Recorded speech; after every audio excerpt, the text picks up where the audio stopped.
We continue now at the top of Daf Tesvav Beis in Meseches Sotah. This is Sotah Daf 15b. The Gemara says Rabbi Gamliel made the following drasha because the Shamei Rabbi Meir Zakamer, because he heard Rabbi Meir say as follows. Rabbi Meir said, "He hachi losom madonei olam." She fed him the sweets of the world. This is talking about the adulterer. Lefikach karbona meichel behema, and therefore her carbon mida keneged mida is meichel behema, as animal food. And so Rabbi Gamliel is responding to that. Amar Lei said to him, "Hatena chashira." That's good by a wealthy woman. She feeds him delicacies. But aniya ma'ikol amemar. But what if she's poor? What are you going to say in that case? And so therefore, Rabbi Gamliel makes this other drasha and says, "Ela kashem shema aseh ma'isa behema." Rather, it's as follows: just like her actions are the actions of an animal, kach karbona ma'achol behema. So to her carbon is the food of an animal. And the Gemara continues with the Mishnah: Hayamevi piyoli shel cheres. He would bring an earthenware vessel, v'nosen l'socha chatzi lug mayim min hakir, and he would put inside it a half a lug of water from the kiyur, from the basin in the Beis Hamikdash. Rabbi Yehuda says revius. He would put not a half a lug but a quarter of a lug. And Rabbi Yehuda is consistent. Kishem shememayit b'chsav, just like he has less writing on the scroll, on the Megillah Sotah that would be thrown in the water. According to Rabbi Yehuda, there was less to write. Kach memayit b'mayim. So too, he had less water. Nichnas lahechel, he would then enter the hechel, he would enter the Beis Hamikdash itself. Upon liyamino, he would turn to his right. Umakom hayasham amma al amma, and there was a place there 1 amma by 1 amma. V'tavla shel sheish, it was a tablet of marble. V'tabas haisa kavua ba, and there was a ring that was on this tablet, and it was on the floor. And kishu magbia, when he picked it up, v'not alav from yitachteh, he would pick up the floor essentially, take some dirt from underneath it, v'nosen, and then he would put it in the water, kedei sheyeru ala mayim, enough dirt that it could be visible, that it was visible on the water. Shenamar, like the pasuk says, umin ha'afar asher yev karka mishkan, from the dirt that's in the earth of the mishkan, yikach hakohen, the kohen takes that dirt, v'nasan el hamayim, and he puts it into the water. And the Gemara says, Tana was taught, piyoli shel cheres chadasha divrei Rabbi Yishmael. According to Rabbi Yishmael, this earthenware vessel, it had to be a new earthenware vessel. Rabbi Yishmael disagrees with the Tana of our Mishnah. And the Gemara says, my time in Rabbi Yishmael, what's the reason of Rabbi Yishmael? Gamar kli klimi mitzora. He learns the Gzeir Shaveh. It says the word kli over here, and it says the word kli by mitzora. Ma'alahalan cheres chadasha, just like over there, it's a new earthenware vessel. Afkan cheres chadasha. So to over here, it's a new earthenware vessel. V'hasam and Nolan, and the Gemara asks there, how do we know that that's the case? When it comes to mitzora, how do we know the vessel needs to be new? Because it's written, V'shachet tzipor ha'achos el kli cheres al mayim chayim. It says that he shechts the bird to a kli cheres, again to an earthenware vessel, al mayim chayim, on running water. Ma mayim chayim shelo nesta v'hen malacha, just like this mayim chayim is water that no work has been done with it. Af kli, so too when it comes to the vessel, shelo nesta v'malacha, it has to be a vessel that's new, that no work has been done.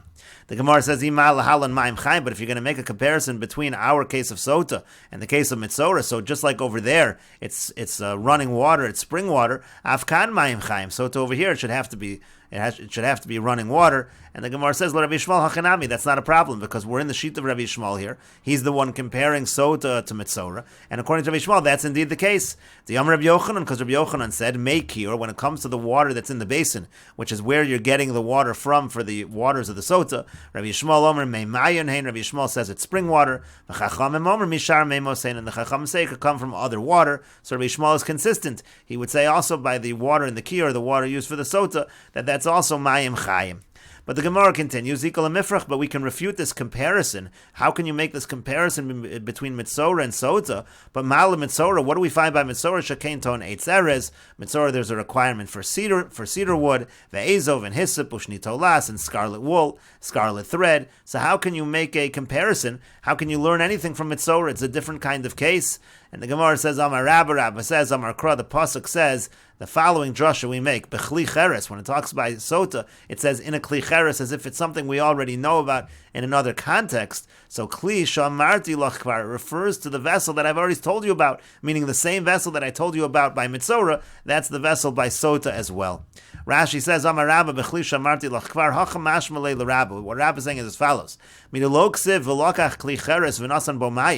fact that it doesn't say he takes a kli cheres and puts in water, b'chli cheres, he says in this vessel of cheres, of earthenware, mashma shekvar huzkar kli zeh b'makom acher. So it's implied that this kli was mentioned in some other context.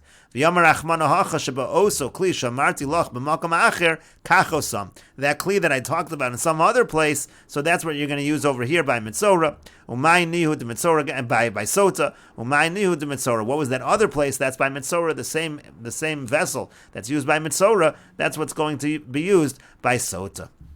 And the Gemara continues, Amar Rava says, Lo shanu ela shelo nisachmu panav. Now Rashi over here says, Lo shanu rabbanan de masnisin. According to Rashi, Rava is going back to the rabbanan. We're not in Rabbi Shmuel anymore. The rabbanan in our Mishnah, Debo cheres umachsher b'yoshan, that they require again that it's earthenware, but they say it can be older earthenware. So we're going within that shita. Lo shanu ela shelo nisachmu panav. It's only going to be kosher if that earthenware vessel didn't become black. Avol nisachmu panav, but if it became black, psulin, then it's puzzle. My time, what's the reason? Dumya demayim, because we have to compare the vessel to water. Ma mayim shalon nishtanu, just like the water we're talking about, it hasn't changed. So af kli shalon nishtanu, so too the kli, the only way it's kosher is if it hasn't changed. But the Gemara says, boy, Rava asks, Nisachmu v'echziron l'soch kivshan ha'esh v'nislabnu ma. What if it became black, and then he put it back into the furnace, and now it became white again? What's the halacha? Mi amrin on kevan de idchu. Do we say that once it gets pushed off, it's pushed off, it can't become kosher again to be used for this procedure? Odil makevan de hadar, or maybe not. Maybe since it returned to its old state, that's going to be kosher. And the Gemara says, Tashma, come in here the following proof. Rabbi Eliezer says, Eitz erez ve'ezov u'shnit olas shehivshel bahen kupasol achora psulin. Let's say by the Mitzorah, if he has the Eitz erez and the ezov, the cedar wood and the hyssop and the scarlet thread, and he throws it over his back in his satchel, in his box that's going over his shoulder, so it's puzzle because it's no longer how it was before. It's no longer straightened out. It's now crooked. Rashi over here says, Shehivshel kupasol achora midelo katani shenasa ben malacha. You see over here that we don't really care about that work was done. It could be that work was done with these items. Ashinuya kapid, but we would care about the fact that it shouldn't be changed. Here he's using it in his burden which he's carrying, and then it becomes bent. And so in such a situation, it says again, psul, and it says it's puzzle. And so the Gemara says, well, if once it's puzzle, it's puzzle. Over there, it's possible to repair it. You can straighten it out again. But again, as Rashi says, nevertheless, it's disqualified.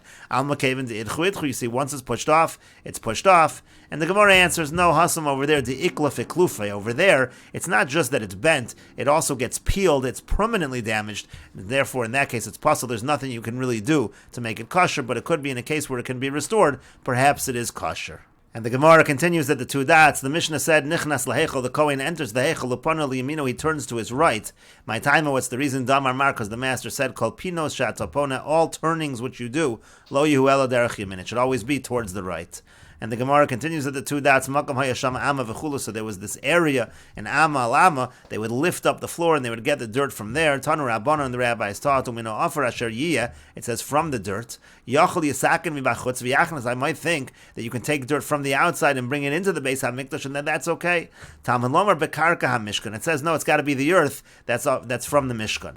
I bekarka ha-mishkan, but if it just had said bekarka ha-mishkan, yachol yachbar bekardumos, I might think they have to dig in there in order to get the dirt. Talmud lomar asher yiyah, the pasuk says asher yiyah, the dirt's already there.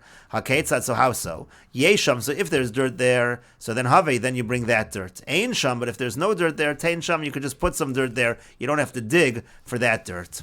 Tanya Idach, we learned in another brisa, Umino Afar Asher Yeh, it says again from this dirt, Melamed Shoya Misakin Vachutz Umachnes Bekarka Mishkan. The Tanna Kama says this teaches us that he can actually take from the outside, bring in the dirt from the outside, and enter it in, bring it in to the floor of the Mishkan.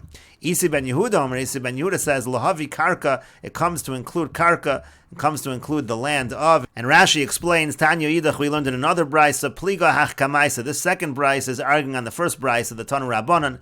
Tanoi, he could Tani Bapluksa de Tanoi. And there's a Machlokas Tanoim. This brisa that we're learning now, the second brisa, has within it a Machlokas Tanoim. V'hachtel El Mesukma ki Isir ben Menachem. In that first brisa, the Tanu Rabbanan, it follows Isir ben Menachem in this brisa. Min offer Asher Yeh Mishkan, it says from the offer that's in the Mishkan. Midaloksiv Mikarka HaMishkan. So this Tan is saying, from the fact that it doesn't say mikarka mishkan yikach.